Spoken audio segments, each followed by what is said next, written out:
Helping hand দিদি না আসলে পরিস্থিতি কতটা মারাত্মক হয় তা আজ হাড়ে হাড়ে টের পাচ্ছি। So hi everyone, good morning. আমি স্নিগ্ধা চলে এসেছি নতুন একটা ভিডিও নিয়ে। ঘুম থেকে উঠেই প্রথমে দৌড়লাম কাঁচা জামা কাপড়গুলো রোদে মেলতে, কারণ আজ সকাল সকাল ঘুম থেকে উঠেই মুডটা অফ হয়ে গেছে জানো তো। সকালবেলা কাজের দিদি ফোন করে বললো আজ আসতে পারবে না। ঘরে দুটো ছোট ছোট বাচ্চা, তার উপর আজ আবার দিদি আসবে না।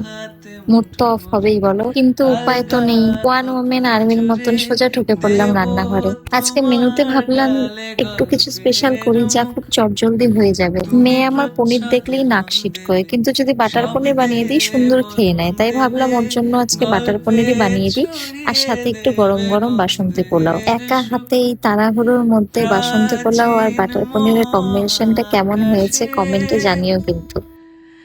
রান্নাঘর থেকে বেরোতে না বেরোতেই চোখের সামনে ভেসে উঠলো কাজের পাহাড়। হ্যাঁ, সিঙ্ক ভর্তি বাসনগুলো একা হাতে মাজতে হলো। বাসন মাজা শেষ করেই চলে গেলাম সব ঘরগুলো ঝাড় দিতে। আর তারপর ছড়িয়ে ছিটিয়ে থাকা ঘরটা খুব সুন্দর করে গুছিয়ে নিলাম।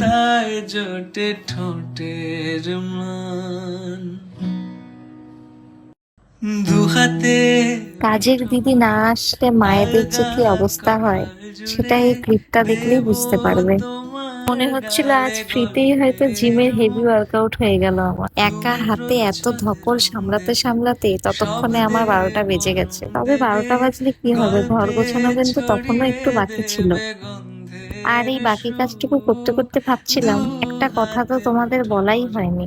এই যে দুটো বাচ্চাকে সামলে একা হাতে ঘরের সব কাজ করছি, তার উপরে আবার এই মিনি ব্লগের কন্টেন্টটাও শুট করছি। উফ, এটা যে কি লেভেলের কঠিন কাজ। যারা ভিডিও বানায় তারাই শুধু বোঝে। একদিকে কাজ করা, অন্যদিকে ক্যামেরা বারবার অন অফ করা, অ্যাঙ্গেল ঠিক করা, কাজ করাচ্ছে যেন এই কন্টেন্ট শুট করতেই আমার ডবল খাটনি হয়ে গেল। যাই হোক, ওই বাকি কাজটুকু শেষ করে কোনো রকমে ঝটপট করে স্নান করে চলে এসেছি।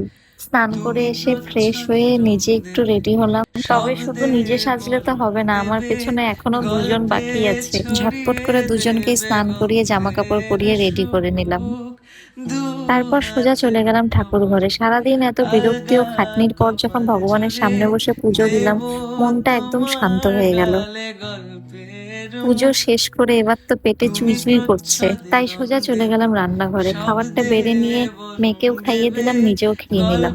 তো মুখে দিয়েই বললো আজকের রান্নাটা দারুণ হয়েছে মা। তারপর চলে এলাম আমার পরের ডিউটি করতে। ছেলেকে ফিট করিয়ে ঘুম পাড়িয়ে আমি আর মাম্মা রেডি হয়ে গেলাম ওর ডান্সের ক্লাসে যাওয়ার জন্য। পাপাকে নিয়ে যাইনি, পাপাকে ওর ঠাম্মির কাছে রেখে আমি আর মাম্মা ওর পাপার সাথে চলে এসেছি ওর ডান্সের ক্লাসে। আজকের দিনটা চরম ধকল আর ঝড়ের উপর দিয়ে গেছে ঠিকই, কিন্তু সব কাজ একা হাতে সামলে আবার এই ভিডিওটাও সুন্দর করে শুট করতে পেরে নিজের উপর খুব প্রাউড ফিল হচ্ছে। আচ্ছা, এত কষ্টের ভিডিওটা তোমাদের কেমন লাগলো কমেন্টে জানাবে কিন্তু। বাই।